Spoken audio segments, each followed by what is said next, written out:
Bradesco, entre nós você vem primeiro.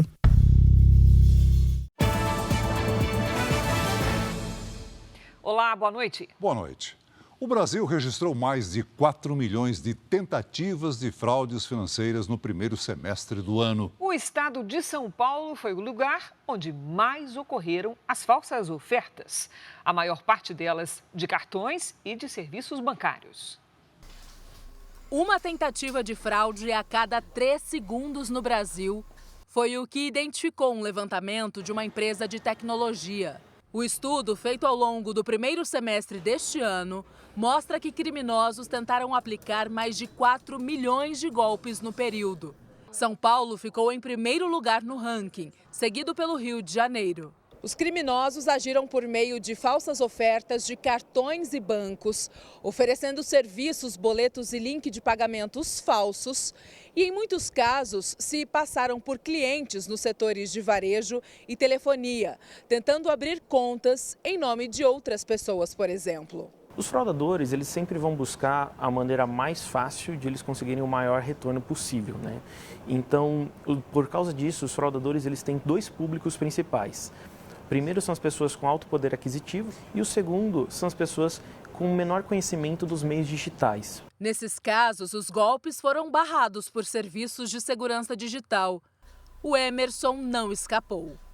Há 2 semanas, ele recebeu uma ligação com uma proposta tentadora: tirar os juros de uma dívida que ele tinha com uma loja. O Emerson pagou o boleto, mas dias depois descobriu que tinha sido enganado. Aí a loja continuou me ligando. Aí eu falei, não, já efetuei o pagamento. Mas aí eles falaram, não, senhor, o pagamento ainda não foi efetuado. Aí, então eu fui puxar no aplicativo. E constava lá a dívida ainda. Depois de pagar o boleto falso, ele precisou fazer um empréstimo para pagar a verdadeira dívida. E é difícil. Em vez de trabalhar 10 horas, trabalhar 12, 14 para tentar pagar, né? O especialista dá dicas de como não cair nesse tipo de fraude. Sempre fazer o uso das fontes oficiais das empresas que você estiver fazendo negócio e também tomar muito cuidado com os dados que você expõe nas redes sociais. O mercado de comercialização de milhas aéreas segue aquecido no Brasil. Apesar da compra e venda não ser ilegal, os regulamentos dos programas de milhagem proíbem o comércio e o cliente pode ser punido com a exclusão da conta.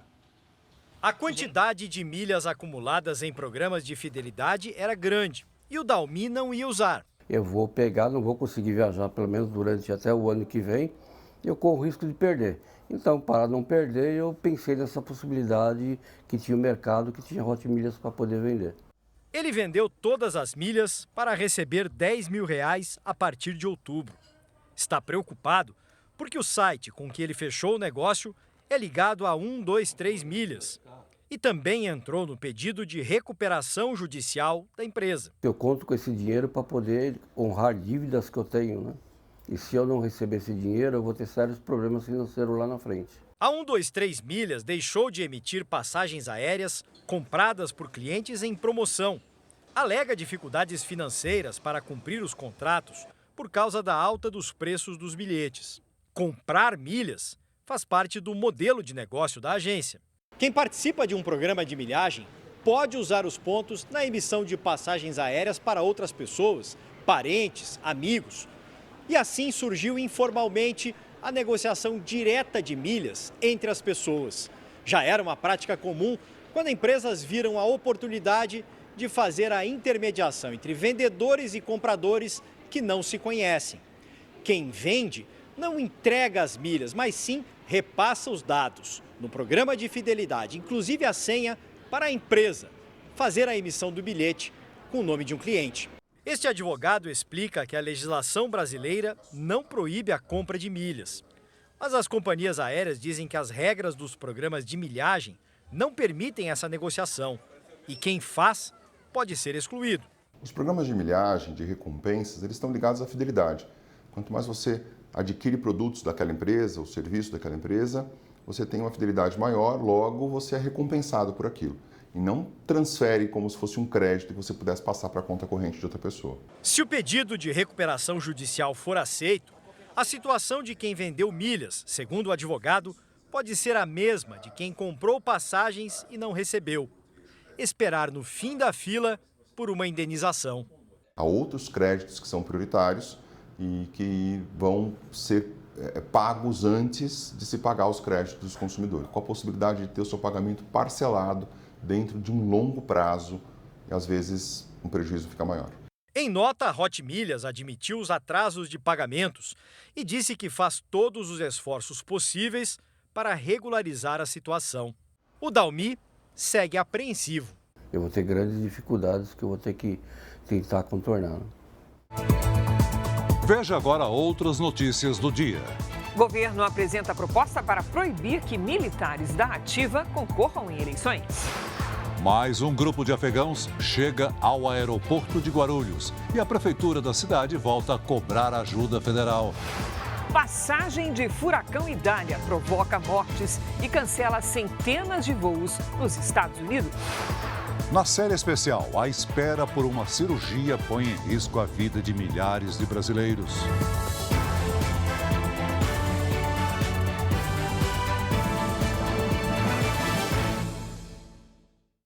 Oferecimento Consórcio Bradesco. Conquiste sua casa nova sem juros e sem entrada.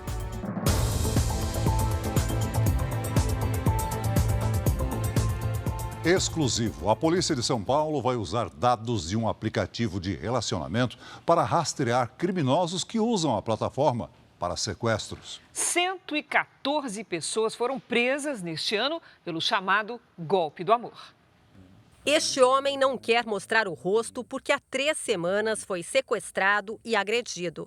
O gerente comercial de 37 anos marcou um encontro por um aplicativo de relacionamentos. Quando chegou ao local combinado, foi rendido por 3 homens armados e levado no próprio carro para um cativeiro, no Jaguaré, zona oeste de São Paulo. Lá foi ameaçado de morte. Mulher com uma arma na cabeça, jogando gasolina, ameaçando jogar gasolina em Botafogo e socos. Foram 24 horas no cativeiro, tempo suficiente para que a quadrilha transferisse quase R$30 mil da conta da vítima. Antes de ser solto, os criminosos debocharam do refém. Eles me questionaram, falando assim, você não vê TV? Tá passando a todo momento esse golpe na TV. Você não assiste TV?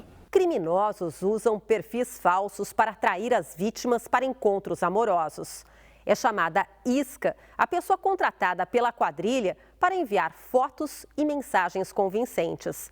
Sempre foi um desafio para a Polícia de São Paulo descobrir quem criou o perfil, porque os dados são sigilosos. Mas há 10 dias, com a ajuda do Ministério Público, policiais passaram a receber informações sobre as contas suspeitas, criadas no principal aplicativo de relacionamento usado no país. A empresa tem sede nos Estados Unidos e agora colabora com as investigações no Brasil. Essas plataformas, elas fornecem dados cadastrais, telefones associados, por exemplo, que já nos abre uma porta e abre um leque maior de investigação, coisa que a polícia não tinha até 10 dias atrás, por exemplo. Tem sido mais rápido identificar os suspeitos. Tivemos um caso recente que, em menos de 24 horas, nós conseguimos identificar o suspeito e a gente espera prendê-lo e dar uma resposta para a sociedade, para a vítima e para a família o mais rápido possível. Só este ano, a Delegacia Especializada em Sequestros registrou 32 golpes do amor na cidade de São Paulo. A polícia esclareceu 28 e prendeu 114 pessoas suspeitas. A quadrilha que sequestrou o gerente comercial ainda não foi encontrada. Ao menos 5 pessoas participaram do crime. Com a ajuda do aplicativo, a expectativa é que o grupo seja preso. Mas para a vítima, mesmo com a punição dos responsáveis, fica o trauma. A internet é fato que nunca mais. É fato que eu não vou conseguir. Agora é voltar à moda antiga. A polícia do Rio de Janeiro investiga a morte de uma estudante de 19 anos na comunidade da Rocinha. Ela foi baleada dentro de casa. A família acusa o namorado pelo crime. A família esteve hoje na delegacia para acompanhar o caso. A gente espera que a justiça seja feita e a gente não pode falar muita coisa para não atrapalhar a investigação. Jennifer Carvalho Paz, de 19 anos, foi encontrada morta com um tiro no peito na comunidade da Rocinha, na zona sul do Rio. Um exame realizado no Instituto Médico Legal encontrou pele nas unhas da jovem, o que pode ser um sinal de luta corporal. Os parentes acreditam que ela tenha sido morta pelo companheiro, Gabriel de Oliveira Leal. O relacionamento seria marcado por brigas por ciúmes do jovem. Muita tristeza pela covardia que ele fez com a minha neta. Ele agrediu ela e depois deu um tiro no peito dela. A tia de Jennifer contou ainda que o namorado ligou para avisar sobre a morte. Ele ligou dizendo que era para ir buscar ela, que ela tinha se suicidado. Quer dizer, ele quer tirar a culpa dele e colocar na minha sobrinha, né? O rapaz teria sido espancado depois da morte de Jennifer, mas a polícia não sabe quem são os responsáveis pela agressão. O rapaz de 21 anos tem passagens na polícia por tráfico de drogas e porte ilegal de arma. Ele chegou a prestar depoimento e foi liberado após realizar um exame para detectar a presença de pólvora ou de resíduos nas mãos. O resultado fica pronto em até 15 dias. A defesa de Gabriel não foi encontrada. Por enquanto, nenhuma linha de investigação foi descartada. Minha sobrinha linda, cheia de sonhos, cheia de planos, né? Mas teve um fim desse e eu não desejo isso para ninguém. Os alimentos provocam a maior parte dos engasgos que terminam em morte de crianças. Em Goiás, uma menina de 3 anos morreu depois de comer uma uva. No celular, a lembrança do último aniversário, celebrado uma semana antes. Alice Emanuele, de 3 anos, morreu depois de se engasgar com a fruta que mais gostava.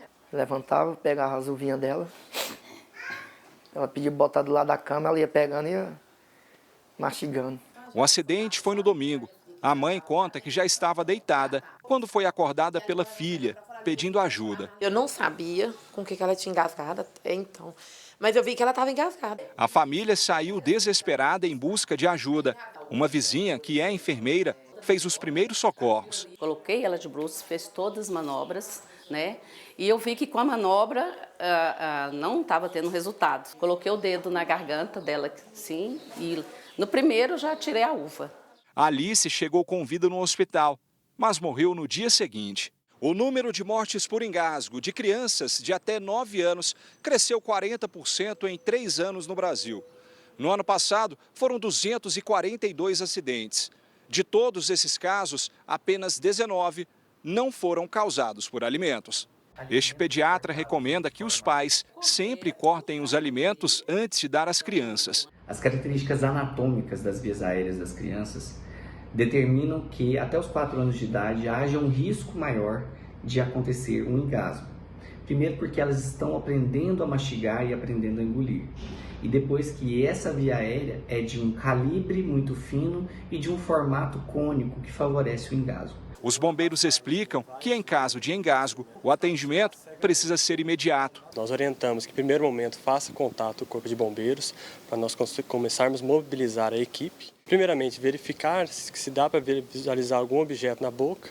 Se conseguir visualizar, tentar tirar em forma de pinça o objeto, mas nunca tatear às cegas, porque isso pode prejudicar mais e aumentar essa obstrução. Em seguida, é preciso apoiar a criança no joelho ou nos braços e fazer movimentos alternados nas costas e no peito, até o socorro chegar. Faça 5 compressões entre a linha mamilar, certo? A mãe da Alice acredita que a menina poderia estar viva se a manobra tivesse sido feita antes. Ela era a filha caçula do casal. Eu acordava de manhã, levava minha filha para a creche, arrumava ela e hoje as coisas estavam do mesmo jeito que ela deixou.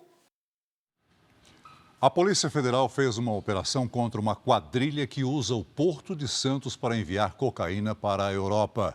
A Justiça bloqueou quase 3 bilhões de reais em bens dos investigados. Nos últimos 3 anos, a Polícia Federal apreendeu cerca de 17 toneladas de cocaína no Porto de Santos, principalmente em carregamentos de frutas.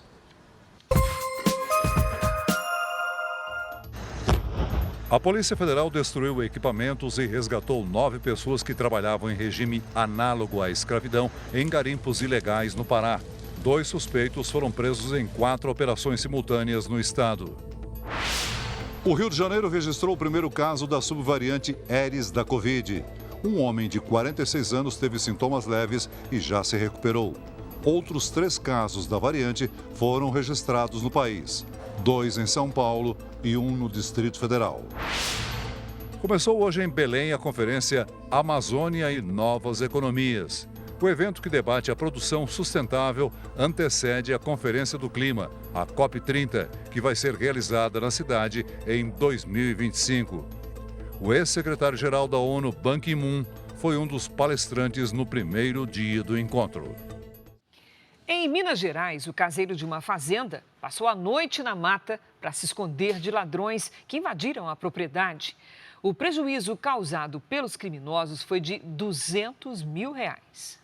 Foram momentos de terror nas mãos dos criminosos. O funcionário da fazenda, que prefere não mostrar o rosto, diz que foi rendido por 3 homens armados após ouvir um pedido de ajuda. Eles chegaram e me chamando que precisavam de água para colocar no automóvel. Quando eu cheguei no carro, eles me renderam e disseram: isso aqui é um assalto.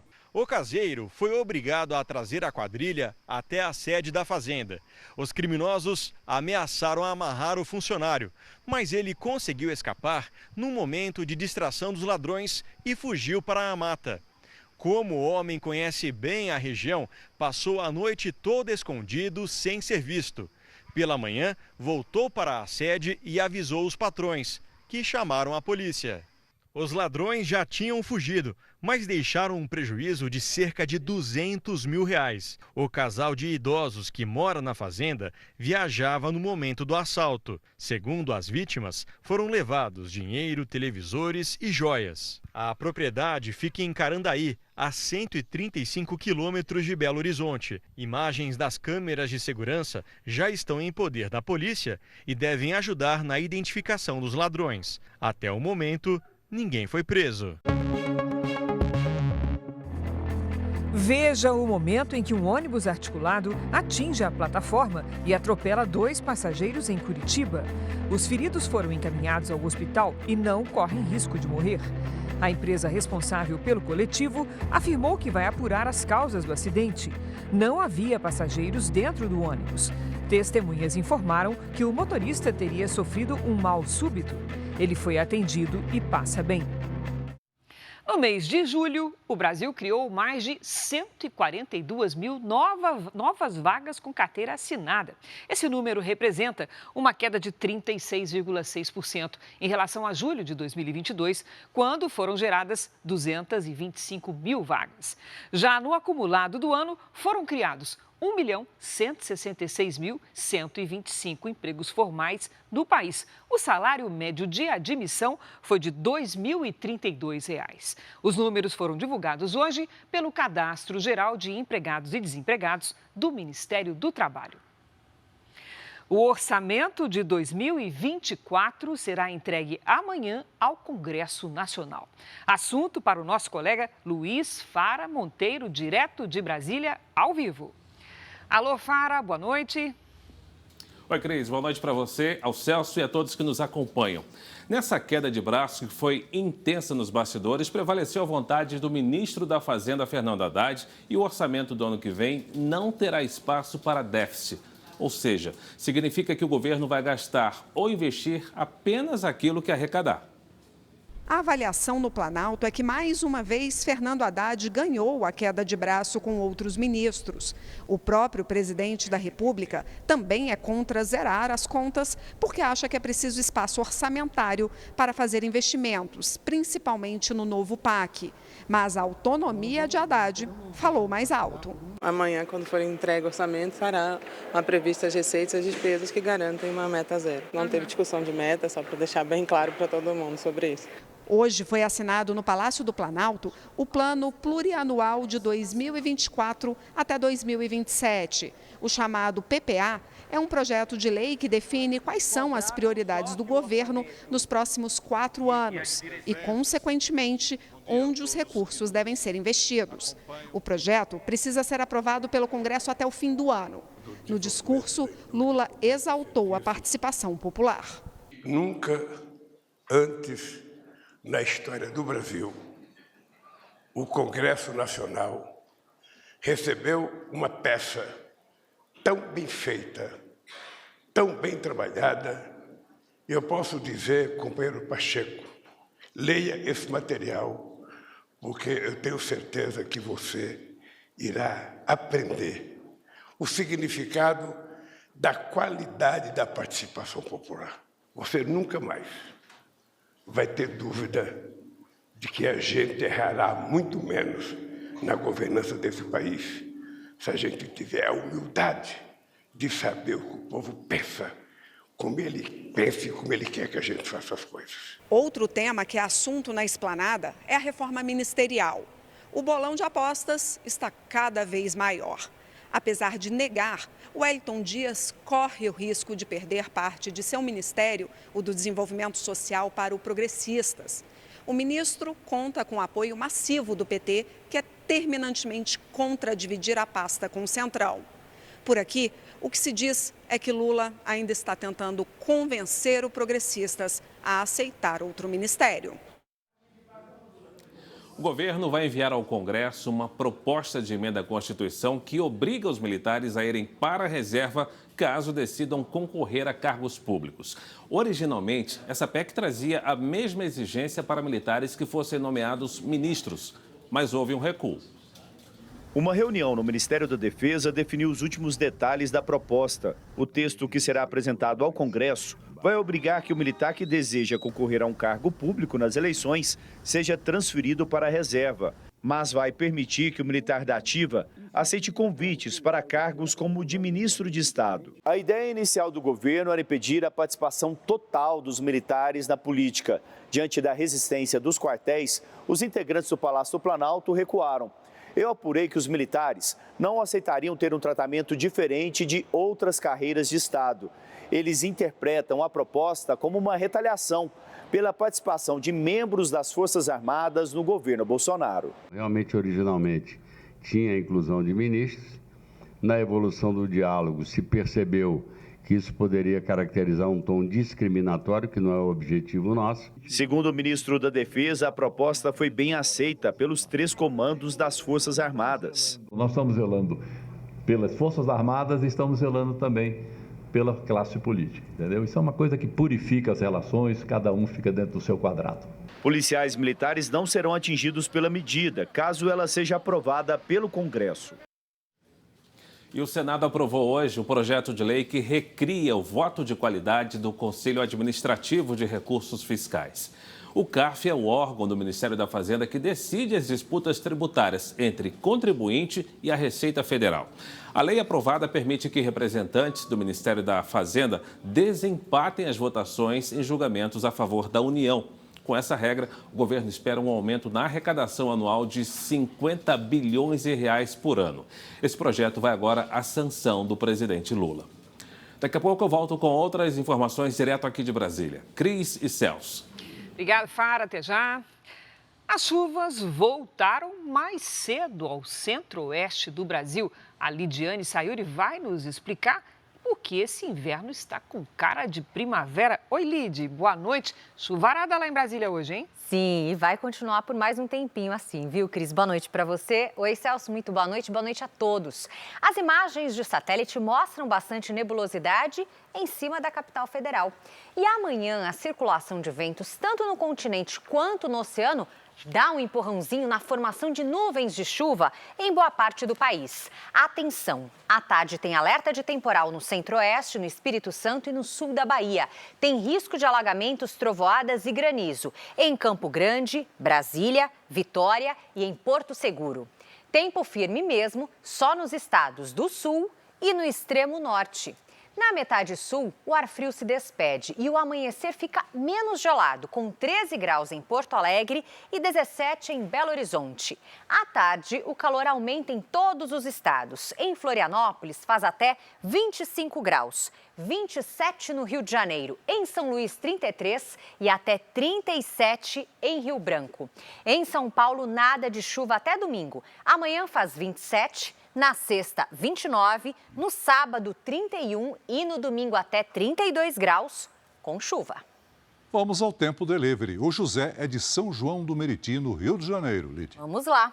Oi, José, boa noite. Olha, os ventos do mar trazem bastante umidade, por isso tem chance de nevoeiro denso nos próximos dias. E é aquela história, neblina pela manhã e muito sol à tarde. Nesta quinta, máxima de 27. O nosso segundo delivery vai para outro José de Andradina, Mato Grosso.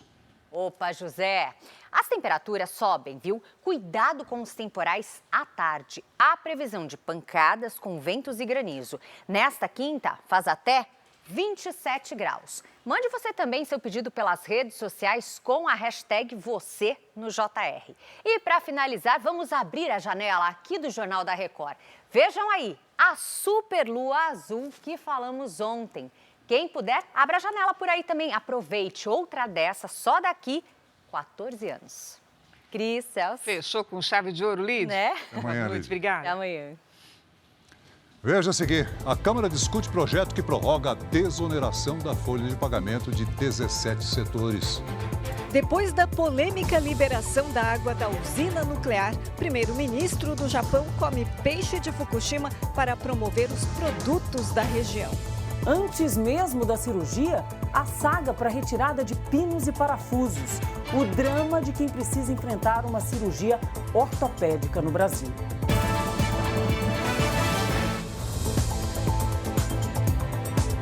Vamos voltar a Brasília com Luiz Fara Monteiro, que tem informações sobre a prorrogação da desoneração da folha de pagamento. Olá, Fara. Oi, Celso. Então, esse projeto que prorroga a desoneração da folha do pagamento é discutido agora na Câmara dos Deputados. E a repórter Nathalie Machado acompanha os detalhes. Nathalie, boa noite. Olá, Fara. Boa noite a todos. Neste momento, os deputados eles discutem o assunto em plenário e a promessa é que o projeto seja votado ainda hoje. Hoje foi um dia de muitas reuniões por aqui em Brasília. Os líderes decidiram levar o benefício da desoneração para todos os municípios do país, com redução da contribuição previdenciária paga sobre o salário de servidores. Se o texto for modificado, vai precisar retornar ao Senado. Em relação à desoneração para os 17 setores da economia que mais empregam por mais 4 anos, já existe consenso e essa parte deve ser aprovada sem dificuldades. A desoneração para as empresas que têm mais de 9 milhões de trabalhadores pode permitir a substituição da contribuição previdenciária de 20% sobre os salários por uma alíquota sobre a receita bruta, que varia de 1% a 4,5%. Fara. Obrigado, Nathalie. Eu conversava com o ministro Fernando Haddad da Economia. Ele dizia que aguardava parecer jurídico e também essa decisão do Congresso Nacional para decidir sobre esse assunto da desoneração de folha de pagamento. O Supremo Tribunal Federal retomou o julgamento sobre a demarcação de terras indígenas, o chamado marco temporal. Segundo a tese discutida, os indígenas só podem reivindicar áreas que ocupavam até a promulgação da Constituição Federal em 1988. O placar está em 1 voto a favor da tese e 2 contra. Hoje, o ministro André Mendonça devolveu o processo ao julgamento depois de um pedido de vista. Ele não concluiu o voto, mas indicou ser a favor da tese que limita as demarcações, encaminhando a discussão para o empate. A sessão foi suspensa e a análise do caso será retomada amanhã. Voltamos ao estúdio em São Paulo. Cris e Celso. Obrigado, Fara. Hoje, mais famílias afegãs chegaram ao Aeroporto Internacional de São Paulo, em Guarulhos. Segundo a Prefeitura da cidade, 113 afegãos estão à espera de acolhimento no Brasil. O grupo chegou em um voo na última madrugada. Mustafa Arribi veio com a esposa e 4 filhos. Fugiu do Afeganistão por medo do Talibã, grupo fundamentalista islâmico que retomou o poder em agosto de 2021. O novo regime é acusado de torturar e matar opositores, reprimir a imprensa e restringir os direitos das mulheres. No aeroporto, a família se reuniu com outros afegãos que chegaram ao longo da semana. Segundo a Prefeitura de Guarulhos, 113 pessoas vivem no saguão de embarque. A viagem do Afeganistão para o Brasil dura 28 horas. A passagem custa cerca de R$7 mil. Na bagagem, apenas o que foi possível carregar. Todo o resto ficou para trás. Segundo o serviço ao migrante aqui do aeroporto, quase todos os dias chegam refugiados do Afeganistão. São famílias inteiras, com crianças e idosos. Grupos que não têm para onde ir. Em junho, um outro grupo de afegãos enfrentou um surto de sarna no aeroporto. No mês seguinte, os estrangeiros foram transferidos para uma colônia de férias na cidade de Praia Grande, no litoral paulista. Lá, receberam documentos para viver legalmente no Brasil. No ano passado, 405 afegãos entraram no país na condição de refugiados. Essa daqui é uma área pouco movimentada do aeroporto, por isso os refugiados preferem ficar aqui. Os acampamentos são bem improvisados. Alguns até têm barraca, mas a maioria acaba deitando no chão, dormindo do jeito que dá, sem nenhum tipo de conforto. A Prefeitura de Guarulhos tem fornecido alimentos, mas quer ajuda do governo federal para resolver o problema. A sugestão do prefeito é que o município passe a ser considerado cidade de fronteira, para receber recursos para o acolhimento de refugiados. A gente precisa muito dessa ajuda deles para que, de fato, a gente tenha uma política de previsibilidade e, mais do que isso, para que a gente tenha uma política de planejamento. O governo federal declarou, por meio de nota, que 4 ministérios trabalham no atendimento aos afegãos que estão em São Paulo e que o município de Guarulhos está recebendo recursos para o acolhimento. Policiais militares perseguiram criminosos por quase 30 quilômetros na Grande São Paulo. Eles tinham roubado uma casa e mantido os moradores reféns. A perseguição só acabou depois que a quadrilha bateu o carro. 4 pessoas foram presas e uma morreu. Uma câmera de segurança gravou o momento em que a polícia chega até uma casa que estava sendo assaltada em Guarulhos, na Grande São Paulo. Os policiais flagram a saída dos criminosos. É possível ouvir pelo menos 14 tiros no confronto. 4 assaltantes fogem no carro, 2 escapam a pé. Os policiais entram na viatura e dão início à perseguição. De Guarulhos, a quadrilha e a PM percorreram cerca de 30 quilômetros por vias da Grande São Paulo e foram parar na zona sul da capital paulista, onde a perseguição terminou nesta avenida, depois que os ladrões bateram o carro em outra viatura e num poste. Um helicóptero e 30 viaturas participaram da ação. A polícia prendeu 3 homens, entre 19 e 25 anos. Um adolescente de 17 foi apreendido. Outro assaltante de 23 anos morreu. A casa invadida pelos criminosos fica nesta rua de Guarulhos. A família foi feita refém antes mesmo de o dia amanhecer. Segundo a polícia, os objetos que a quadrilha roubou foram jogados pela janela do carro durante a perseguição, assim como a arma usada no crime. Apesar do susto, as vítimas não ficaram feridas e já prestaram depoimento na delegacia. Este morador, que prefere não ser identificado, acordou assustado com o barulho que vinha da rua. Ouvi uns barulhos, né, de gente gritando,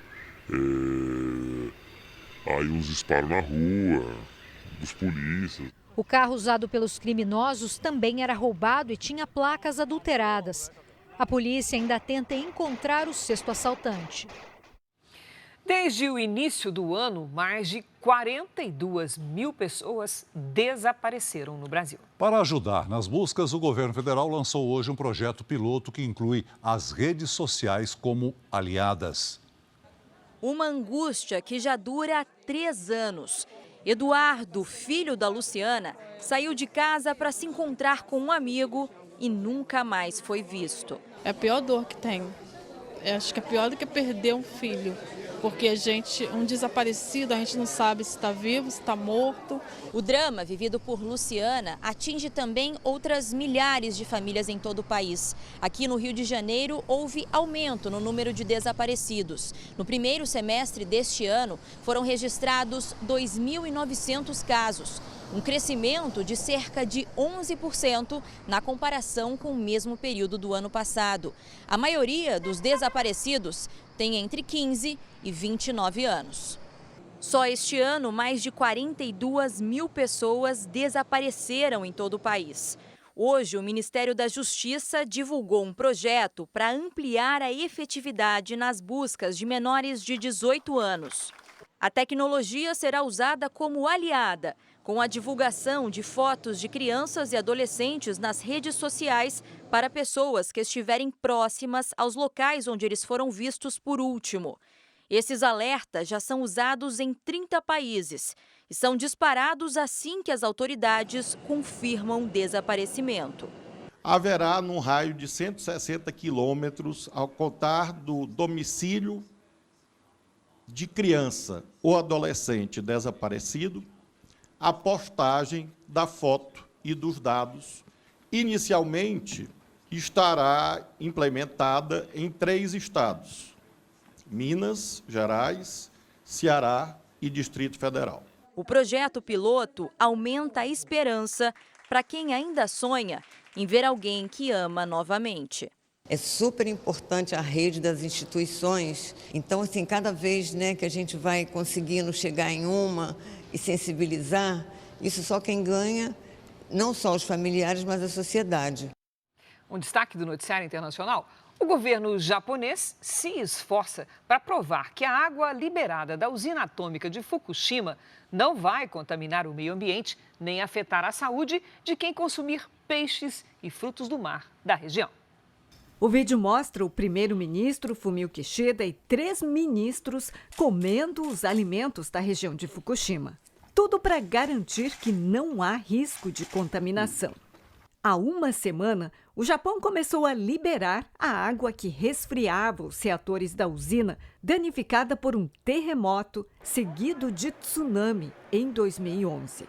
Nos próximos 30 anos, o Oceano Pacífico deve receber a quantidade de água equivalente à capacidade de 500 piscinas olímpicas. O governo do Japão tenta reverter as críticas. A China já proibiu todas as importações de frutos do mar do Japão. Testes feitos até agora apontam a presença de trítio, um material radioativo que não pode ser removido pelo sistema que purifica a água. Segundo o governo japonês, os níveis de trítio encontrados até agora não afetam a saúde das pessoas nem o meio ambiente. As autoridades se comprometeram a coletar amostras toda semana e publicar o resultado dos testes, processo que já está sendo feito e também é monitorado pela Agência Internacional de Energia Atômica. Muita gente não está convencida. Na Coreia do Sul, mais de 1.000 ativistas protestaram em frente ao consulado japonês. Veja a seguir o dia seguinte da festa de aniversário de Gabigol, que teve protestos da torcida do Flamengo. Furacão Idália deixa destruição e provoca enchentes em regiões da Flórida e da Geórgia. A vida de angústia e limitações de quem espera por um leito cirúrgico do SUS em casa, sem renda e com dificuldade de locomoção, na nossa série especial.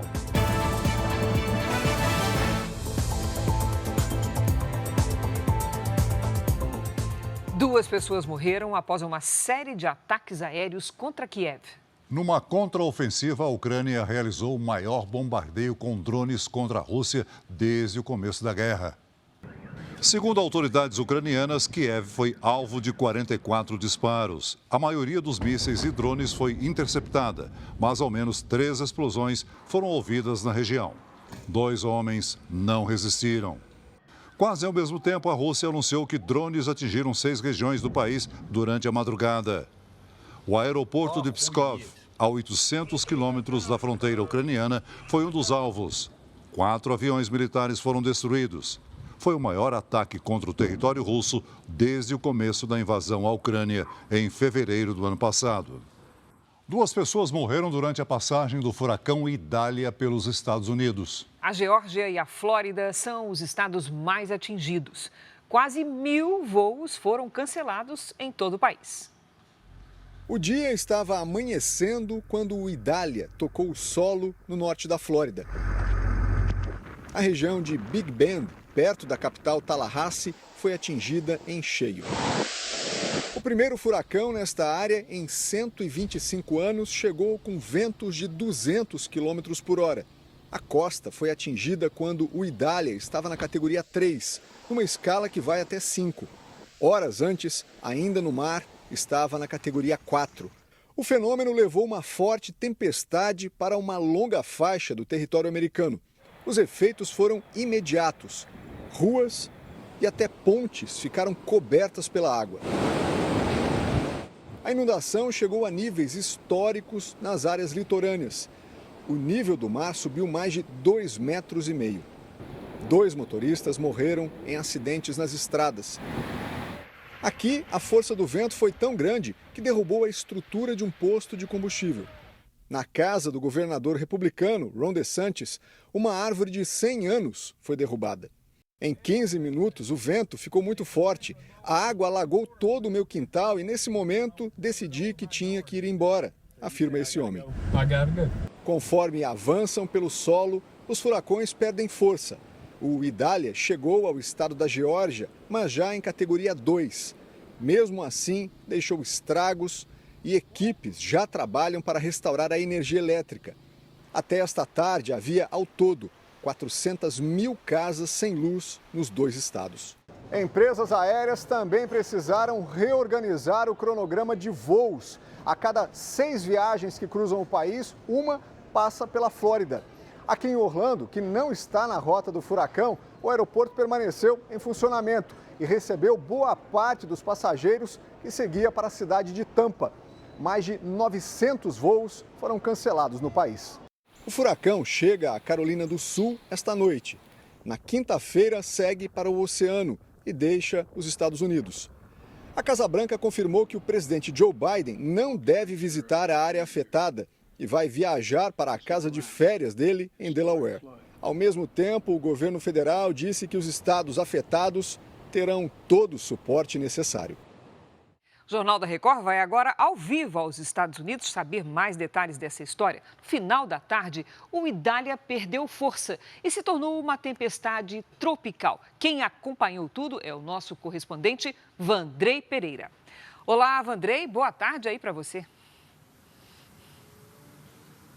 Oi, Cris, boa noite, Celso, boa noite a todos. Pois é, o Idália, mesmo enfraquecido, ainda pode provocar estragos. Neste momento, ele causa ventos de mais de 100 km por hora em regiões da Geórgia. De madrugada, deve seguir em direção à Carolina do Norte. O governo da Carolina do Norte alertou as pessoas para que se abasteçam antes da chegada dessa tempestade. Já na Flórida, a preocupação é com a falta de energia elétrica. Mais de 460 mil pessoas estão às escuras neste momento. Enquanto isso, equipes de resgate fazem buscas e já vasculharam mais de 75% das áreas para fazer uma avaliação dos danos provocados pelo furacão. Cris, Celso. Obrigada, Vandrei.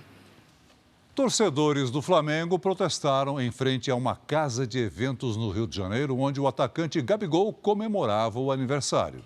A revolta é motivada pelo fato de um jogador promover uma festa durante um período de crise do time. Hoje, o elenco ficou em silêncio na chegada para o treino. O tempo fechou no Ninho do Urubu.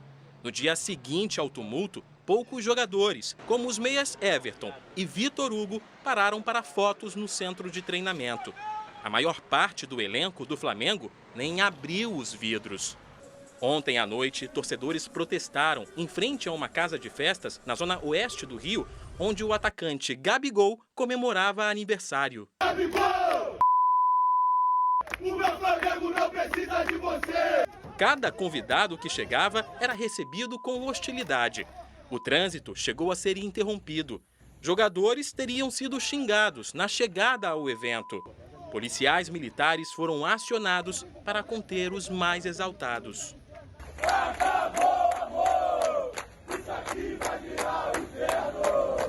Os torcedores criticam a temporada de fracassos. A perda do título do Campeonato Carioca, a eliminação da Libertadores e a distância cada vez maior do líder Botafogo no Brasileirão frustram o torcedor. Até pela fase que o time está vivendo, eu acho que seria mais prudente da parte dos jogadores comemorar em outro momento. Pelas redes sociais, os pais de Gabigol disseram entender as críticas, mas condenaram o que chamaram de falas levianas e irresponsáveis, que promovem um espetáculo de ódio e cobrança acima do tom. A mensagem é endereçada a jornalistas e influenciadores digitais. Hoje, o Flamengo deu parabéns e ressaltou as conquistas do atacante. Gabigol e os outros jogadores se reuniram hoje para treinar para a partida contra o Botafogo no próximo sábado pelo Campeonato Brasileiro. Mas o Flamengo aposta as fichas para salvar a temporada em uma outra competição. Em setembro, o time carioca vai enfrentar o São Paulo na decisão da Copa do Brasil. Vamos ver o que acontece e depois a gente vai com tudo para a final. A gente fica apreensivo, né? A gente fica esperançoso. Se Deus quiser, o Mengão vai dar um título para nós, sim.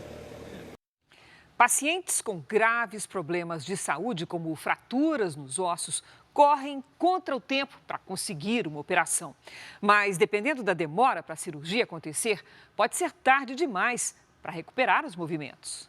Na reportagem de hoje da série especial, você vai conhecer histórias de 2 brasileiros que, mesmo tão jovens, já sentem a perda na mobilidade.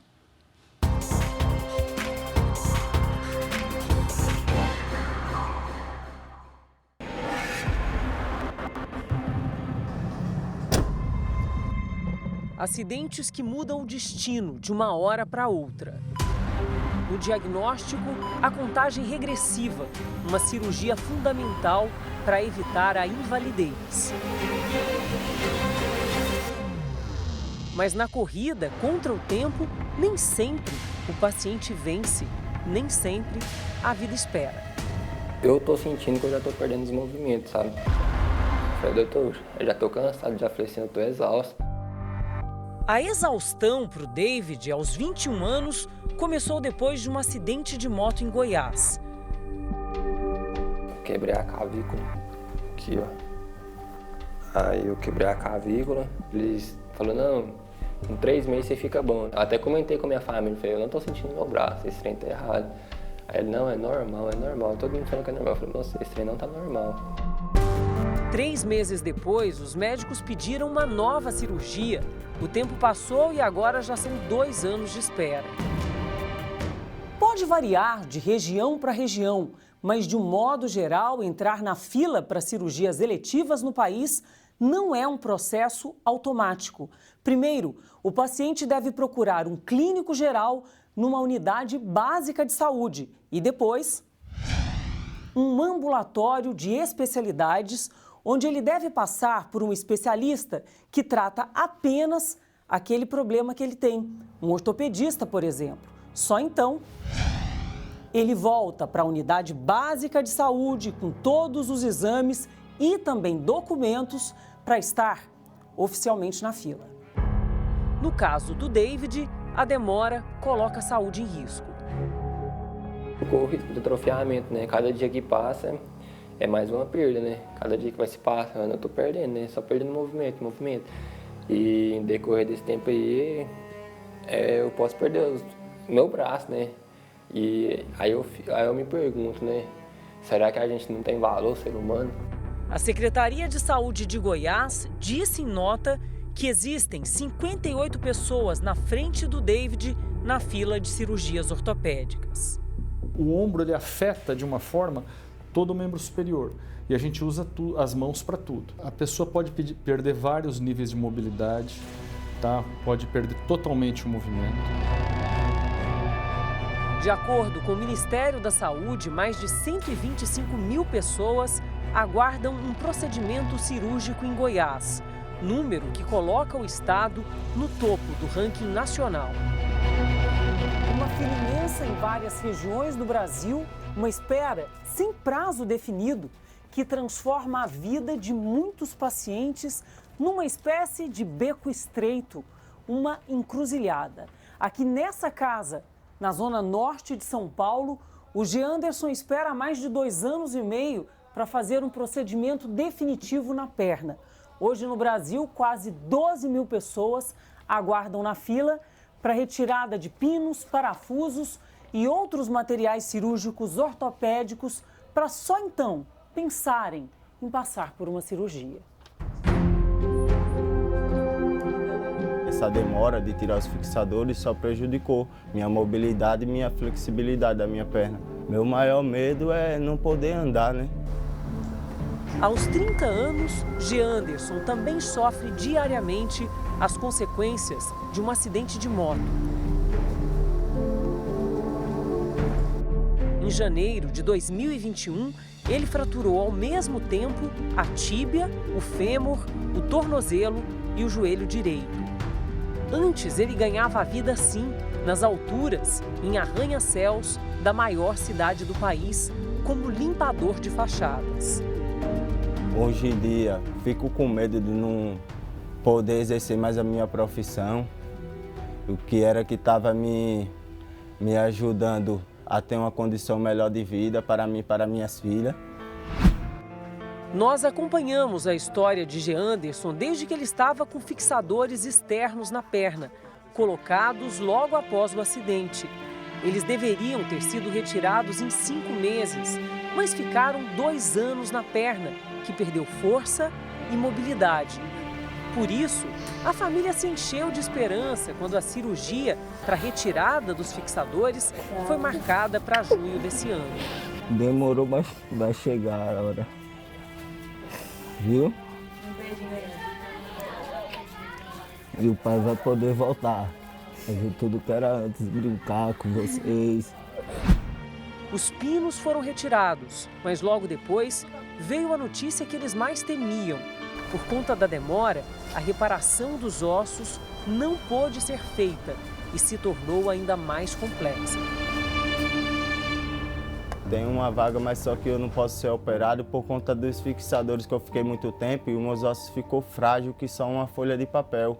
Eu preciso estar fortalecendo ele primeiro para mim estar podendo passar por essa cirurgia. Quando o fixador é externo, ele tem um prazo para manter a fratura no lugar, para o osso consolidar, mas ele vai precisar ser retirado. Então, nesses casos, um tempo prolongado pode comprometer tanto o planejamento quanto o resultado de uma cirurgia. Apesar da dor intensa, Geanderson enfrenta horas de fisioterapia, enquanto a rotina está suspensa. A mesma lentidão que ele leva para conseguir dar os passos aos poucos também vai matando a esperança. Eu fico com medo de todo esse meu esforço ser em vão, né? As meninas choram, né? Elas que é minha força, é que me deixa mais desesperada ainda. É a fila da angústia.